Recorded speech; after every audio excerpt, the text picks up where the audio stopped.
Terima kasih. Shalom dan Horas. Sapaan kita seperti biasa karena kita tinggal di daerah Tapanuli, kita buat sapaan daerah kita. Oke.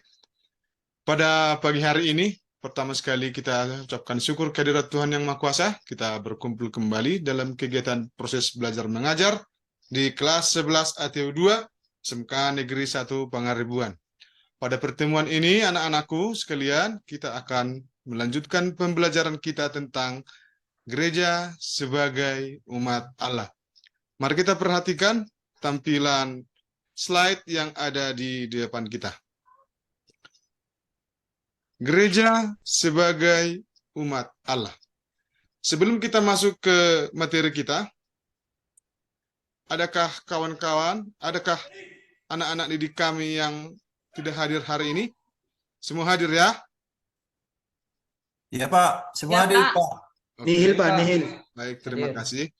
Sepertinya semua masih dalam keadaan ceria dan gembira ya. Oke. Amin, amin. Oke. Tuhan memberkati. Kita lanjutkan materi kita gereja sebagai umat Allah. Tujuan pembelajaran. Secara garis besar, tujuan pembelajaran dari materi gereja sebagai umat Allah adalah peserta didik, yaitu kita itu ya, peserta didik, mampu memahami gereja sebagai umat Allah, kemudian bersyukur kepada Allah atas rahmat sebagai anggota umat Allah, serta menghayati dalam hidup sehari-hari. Dari tujuan pembelajaran ini ada 3 garis besar yang bisa kita tangkap dari sini. Yang pertama, memahami tentang arti dan makna gereja itu sendiri. Kemudian setelah kita paham, kita bersyukur kepada Allah. Kemudian setelah kita bersyukur kepada Allah, kita terapkan, kita hayati. Di mana? Di dalam kehidupan kita sehari-hari. Berarti ini apa yang sudah kita pahami, apa yang sudah kita syukuri, harus kita lakukan, harus kita laksanakan dalam kehidupan kita sehari-hari. Oke? Itu tujuan pembelajaran. Nah, tentu sekali kita langsungkan saja pelajaran ini ya. Karena apa? Tadi pagi sudah berdua kan? Ya, Pak. Ya, kebetulan kalian, saya dengar sebelum masuk pelajaran kita ini sudah berdoa ya. Saya harap supaya mengsingkat waktu, ya, kita langsungkan saja. Karena tadi les sebelum ini kalian sudah berdoa. Oke. Masuk ke materi gereja sebagai umat Allah. Konsili Vatikan kedua memilih istilah biblis umat Allah untuk menyebut para pengikut Yesus Kristus, yaitu mereka semua anggota gereja yang telah dibaptis. Konsili Vatikan kedua. Jangan bingung dengan kata konsili. Jangan bingung dengan kata Vatikan. Jangan bingung dengan kata angka Romawi 2 ini. Konsili ya. Apa itu konsili? Pertemuan, perjumpaan. Ya kan? Vatikan itu apa? Itu kota. Ya kan? 2 ini apa? Berarti untuk yang kedua kalinya. Konsili Vatikan kedua. Ada kadang siswa ini ada istilah-istilah baru Pak. Nggak tahu kami, nggak ngerti kami. Jangan bingung. Konsili Vatikan kedua itu memilih istilah biblis. Berarti ada pertemuan-pertemuan para pemimpin gereja di Vatikan untuk yang kedua kalinya. Itu dia. Memilih istilah biblis. Biblis ini juga, biblis berarti kitab suci. Menyebut para pengikut Yesus Kristus, yaitu mereka semua anggota gereja yang telah dibaptis. Anggota gereja yang telah dibaptis berarti dibaptis di dalam nama Bapa dan Putra dan Roh Kudus. Begitu. Nah, ini kebetulan ada dokumentasi menarik ya. Ada ini Pastor Serpas Siorang dulu ini di tempat di Sibolga ya, bersama SMK Negeri 1 Sorkam. Pastor itu sudah almarhum lah. Saya teringat juga di sana. Oke, sekilas untuk itu. Oke, gereja umat Allah bukan semata-mata merupakan hal fisik, melainkan rohani ini. Gereja itu, umat Allah yang ada di dalam gereja itu maksudnya bukan semata-mata merupakan hal fisik, melainkan rohani. Hal fisik itu apa rupanya? Orang yang sudah berkumpul, begitu ya, gedung gereja yang bagus. Kemudian apa? Apalagi kira-kira dalam hal fisik, pengertian konsep gereja, ya kan? Lantai marmernya, lantai 2-nya, letak strategis gedung bangunannya. Bukan semata-mata konsep kata gereja itu dari di situ, dari itu yang dilihat. Tapi apa? Kehidupan jemaat yang bergereja, kehidupan rohani umatnya. Ya, itu yang paling utama dalam konsep kata gereja di sini. Kemudian kita lanjutkan. Gereja ada bukan karena kehendak manusia, melainkan karena rencana Allah. Itu. Gereja ada bukan karena kehendak manusia, melainkan karena rencana Allah. Gereja Katolik Raut Busi Onan, contoh stasi, didirikan oleh ini bukan. Ada karya Allah, ada rencana Allah kenapa sampai gereja itu sendiri. Contohnya gereja Katolik di Indonesia. Kalau misalnya kita tarik sejarah, bolehlah kita tarik sejarah. Siapa yang membawakan, kapan, tanggal berapa. Tetapi nilai rohani dari gereja itu terbentuk adalah ada rencana Allah di dalam gereja itu sendiri. Ada yang mau disampaikan oleh Allah melalui gereja itu sendiri. Apa itu? Apa kira-kira rencana Allah di dalam gereja untuk kita semua? Yaitu adalah Keselamatan. karya keselamatan. Iya. Oke, kita lanjutkan lagi. Nah, ini saya buat secara garis besar ya anak-anak. Gereja sebagai umat Allah itu telah berlangsung sejak lama. Sejak lama apa maksudnya? Sejak lama itu berarti sejak para rasul Kristus, ya kan? Kemudian rasul-rasul Kristus itu dipimpin sempurna oleh karena apa? Oleh karena Kristus itu sendiri. Siapa yang membawakan itu? Yesus Kristus, ya kan? Kemudian selanjutnya menuju kesatuan paripurna sebagai umat yang baru. Umat yang baru siapa? Ya kita untuk yang saat sekarang ini. Itu kira-kira. Oke. Saya tampilkan besar di sini sempurna oleh Kristus. Jangan kita katakan gereja itu kalau memang Kristus tidak ada di dalamnya. Tidak ada gereja kalau misalnya itu hanya sekedar bangunan, perkumpulan, itu tidak namanya gereja. Jadi gereja itu karena apa? Disempurnakan oleh Kristus. Itu konsep kata gereja di sini. Allah hadir dalam gereja, Kristus hadir dalam gereja. Oke. Kemudian, nah, setelah Yesus hadir dalam gereja, hidup menjemaat pada dasarnya merupakan hakikat gereja itu sendiri. Hidup menjemaat, kebersamaan, persaudaraan, cinta kasih, sukacita, damai sejahtera. Itu juga bisa dicerminkan dalam hidup jemaat perdana. Hidup jemaat perdana itu juga, karena itu adalah dasar gereja yang pertama, itu diteruskan kepada sifat-sifat kehidupan menggereja untuk saat ini.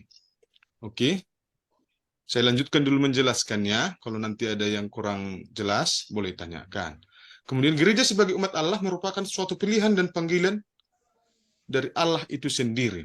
Umat Allah adalah bangsa terpilih dan bangsa yang terpanggil. Umat Allah dipanggil dan dipilih Allah untuk misi tertentu, yaitu menyelamatkan manusia. Berarti selama ini manusia belum selamat ya? Ya, betul. Manusia selama ini belum selamat. Karena apa? Manusia telah jatuh ke dalam dosa. Nah, itu. Karena manusia telah jatuh ke dalam dosa, Allah Bapa merencanakan karya keselamatan bagi manusia. Diturunkannya oleh siapa? Yesus Kristus sebagai putranya yang tunggal. Nah, itu dia. Ya. Untuk sekarang ini, penyelamatan karya Allah itu adalah untuk manusia itu seperti apa? Kalau kita gereja Katolik, kita diselamatkan melalui gereja.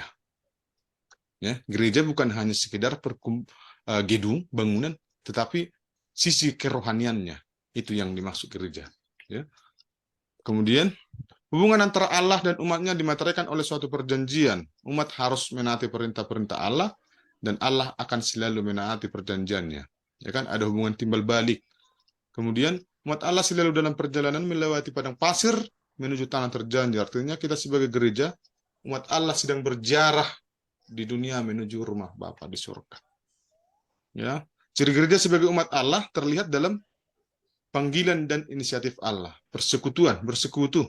Tahukah artinya bersekutu, anak-anak kami? Ya, hubungan yang mesra. Bersekutu itu adalah Berkumpul. ya berkumpul. Betul, betul. Dengan persekutuan itu, terjalinlah hubungan yang mesra antara manusia dengan Allah karena keselamatan dan pencerahan. Oke? Ini dasar kitab sucinya. Nanti ini akan saya bagikan nanti setelah kita pembelajaran ini seperti biasa. Kalau saya tampilkan ada tampilan PPT, PowerPoint, boleh saya dimintakan saya pertinggalnya ya. Ini dasar dan konsekuensi gereja sebagai umat Allah. Hakikat gereja sendiri adalah persaudaraan. Gereja sebagai persekutuan yang terbuka itu bisa kita maklumkan artinya adalah persaudaraan, cinta kasih. Ya, itu bisa kita lihat dalam praktik kehidupan gereja perdana. Tetap bahwa patokan dan dasar dalam sebuah gereja itu adalah, kalau kita, gereja Katolik adalah kehidupan dari gereja yang perdana. Ke-12 Rasul. Itu. Ada aneka macam karisma dan karunia yang tumbuh di kalangan umat. Ya, ini adalah Roh Kudus yang berkarya. Itu dia. Kemudian di sini semua anggota gereja sama martabatnya, tapi fungsinya berbeda-beda. Ini. Kalau misalnya dia jadi seorang paus, kita semua sama derajatnya, tapi fungsinya dia sebagai seorang pemimpin. Kalau misalnya dia sebagai umat, fungsinya dia sebagai umat. Ada fungsi dan tugasnya masing-masing, tapi sama derajat dan harkat martabatnya. Oke? Karena kita adalah pembelajaran kurikulum merdeka, tentu dalam pembelajaran ini saya pilih dalam metode diskusi. Ya, tentu sekali banyak masalah-masalah yang kalian ketemukan. Oke? Kita bagi dulu. Semalam sudah saya bagi sepertinya kelas ini ya. Sudah saya bagi sepertinya kelas ini menjadi dua kelompok karena sedikit ya. Iya, Pak. Iya kan? Iya. Pak. Ini. Oke. Ini sudah coba ini didiskusikan sebentar. Soal diskusi kelompok ya, ada 3 soal dalam diskusi kelompok. Apa makna gereja sebagai umat Allah? Saya anggap sudah siap. Oke. Coba ada yang bisa mempresentasikan ini satu orang dari kelompoknya. Apa makna? Baik, kelompok kami, Pak. Ya, terima kasih. Silakan. Makna gereja sebagai umat Allah, artinya gereja itu bukan hanya semata-mata bangunan fisik, Ya. tetapi gereja itu adalah orang-orangnya, manusianya, Iya. umat Allah itu sendiri. Maka dikatakan bahwa umat Allah itu adalah sebagai kumpulan orang-orang yang percaya akan Yesus. Itu dalam bahasa sederhananya yang mungkin itulah yang disebut dengan umat Allah. Jadi singkat kata, umat Allah itu bukan bangunan fisik, bukan organisasi, tetapi kepada umatnya, manusianya yang ada di dalamnya. Demikian, Pak. Oke, bagus sekali anakku Rafin ya. Nah, ini Ya, bisa Pak. ditiru ya jawabannya ya. Oke. Kemudian apa ciri-ciri gereja sebagai umat Allah? Saya pikir ciri-cirinya cukup jelas ya. Ada dalamnya persaudaraan, sukacita, damai sejahtera. Oke. Itu bisa nanti tugas-tugasnya sudah dikumpulkan kan? Itu akan saya nilai nanti hasilnya. Oke. Sudah, Pak, sudah. Sudah, Pak, sudah. Untuk yang ketiga sudah, ini, Pak. dasar dan konsekuensi gereja sebagai umat Allah. Nomor 2 kan saya pikir cukup jelas ciri-ciri gerejanya. Nomor 3 ini, coba dari kelompok lain dulu. Adakah kira-kira yang bisa ini? Coba. Pak. Oh, silakan dulu. Iya. Ya, hakikatnya itu adalah Ya. karena karisma dan karunia yang dimiliki oleh umat itu sendiri, Pak. Ya betul. Ya kan? Dasar dan konsekuensi gereja sebagai umat Allah itu jelas. Ya kan? Di sini juga sudah jelas ini ya, hakikatnya dan dasarnya. Ya kan? Oke. Nah, untuk memperjelas daripada jawaban hasil diskusi itu, Bapak akan menyimpulkan secara keseluruhan laporan dari diskusi itu ya. Yang pertama tugasnya harus dikumpulkan kemudian presentasikan. Oke. Oke, ini hasilnya ya. Saya bacakan dulu. Penjelasan diskusi kelompok ya. Ini bisa nanti dimintakan sama Bapak ini. Kan saya bagikan setiap hasil PowerPoint yang Bapak tampilkan boleh diminta sama saya. Dan Iya, Pak, ya. Terima kasih, Pak. Ya, dan bisa dilihat di link YouTube. Tentu sekali ada YouTube pembelajaran kita pendidikan agama Katolik khusus SMK Negeri 1 Pengaribuan ya. Pak. Setiap mata pelajaran boleh dilihat nanti di sana. Tapi bagaimana itu adalah materi secara garis besar. Kalau penjelasannya bisalah di sini. Penjelasan diskusi kelompok ada di sini. Gereja sebagai umat Allah merupakan suatu pilihan dan panggilan. Kemudian umat Allah dipanggil untuk misi, yaitu menyelamatkan dunia. Hubungan antara Allah dan umatnya dimateraikan dengan perjanjian. Kemudian umat Allah harus menaati perintah Allah. Dilanjutkan kembali. Umat Allah selalu dalam perjalanan melewati padang pasir menuju tanah. Tanah terjanji artinya kita adalah sebagai gereja umat Allah sedang berjarah dalam menuju rumah Bapa di surga. Kalau zaman dulu ya kan, siapa yang membawakan bangsa Israel menuju tanah terjanji? Itu dalam perjanjian lah. Kalau dalam perjanjian baru, Yesus yang membawakan karya keselamatan. Kalau untuk sekarang itu apa? Gereja yang kita ada di dalamnya. Itu sebenarnya. Menuju apa? Menuju Bapa di surga. Oke. Ciri gereja sebagai umat Allah sudah jelas tadi. Ada Allah yang berinisiatif, persekutuan. Di dalam persekutuan itu apa? Hubungan yang mesra, kemudian ada sukacita, damai sejahtera, cinta, ada juga di sana ya, ciri-cirinya ya. Kemudian lanjutannya dasar dan konsekuensi gereja sebagai umat Allah, di sini juga jelas ada. Terakhir, ada tugas untuk minggu depan. Jangan pula nanti tong, kuda siap kita belajar. Siaplah itu. Nggak ada lagi lanjutannya. Padahal ada kelas 1, ada kelas 2. Siap kelas 2, ada lagi kelas 3. Ya kan? Begitu juga pembelajaran kita hari ini, lanjut lagi tuh, minggu depan. Ya kan? Jadi bagaimana kita mau lanjut minggu depan? Uraikanlah dulu. Kan kita tadi yang pertama menghayati, bersyukur, dan harus kita terapkan konsep pengetahuan gereja sebagai umat Allah itu dalam kehidupan kita sehari-hari. Tugas kita di sini. Uraikan gambaran gereja sebagai umat Allah di stasiun. Kalau misalnya kau di stasi, kalau di paroki kau kebetulan di paroki lah. Bagaimana kehidupan menggereja di sana? Jangan kau cari nanti di sana lantai 2 keramiknya, ceknya, enggak perlu itu. Komunitas-komunitas apa yang ada di sana? Itu yang saya minta dari gereja sebagai umat Allah dalam pembelajaran ini. Kemudian bahan refleksi seperti peserta didik, kalian di situ masuknya membuat refleksi berdasarkan cerita sebagai anggota gereja, umat Allah dalam kehidupan nyata sehari-hari. Setelah kau mengetahui nanti gambaran gereja sebagai umat Allah di gerejamu, kau refleksikanlah untuk dirimu. Bagaimana peranmu di dalam kehidupan menggereja di stasiunmu itu? Apakah kau 1 kali 1 tahun dalam gereja? Pas Natal, pas makan-makan kau datang ke gereja, atau pas Paskah datang ke gereja di situ. Nah, itu perlu kau refleksikan itu. Bagaimana kehidupanmu menggereja? Nah, itu bahan refleksi di sana. Oke, saya pikir itu saja pertemuan kita saat ini. Minggu depan kita lanjut lagi. Atas waktu dan kesempatan yang diberikan, saya ucapkan terima kasih.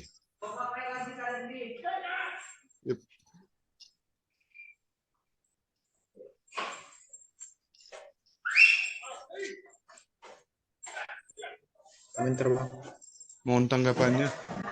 Baik, Pak Ringan Tua ya. Ya. Terima kasih sudah memberikan pembelajaran kepada kita. Cukup lantang dan jelas ya. Dari penampilan oke. Tapi itu tadi ada beberapa catatan yang bisa saya sampaikan. Yang pertama, ya tetap masih seperti secara umum kita ya, kita masih teacher center, bahwa guru menjadi pusat daripada pembelajaran. Di kurikulum Merdeka itu harus student, pelajar yang menjadi pelaku utama dalam pembelajaran itu. Ya memang situasinya karena ya dari segi waktu ya, kita terpaksa harus melakukan seperti ini. Yang kedua adalah bahwa kontak antara siswa dengan guru masih sangat terbatas tadi ya, masih sangat terbatas juga faktor dari waktu. Jadi mudah-mudahan itu menjadi pelajaran bagi kita semua di dalam menerapkan materi ini nanti di sekolah kita masing-masing. Menjadi masukan yang sangat berarti bagi kita dari penjelasan Pak Ringan Tua. Jadi itu yang bisa saya sampaikan Pak Ringan Tua, mudah-mudahan Tuhan membantu kita selalu dalam pelayanan kita. Amin. Terima kasih. Demikian.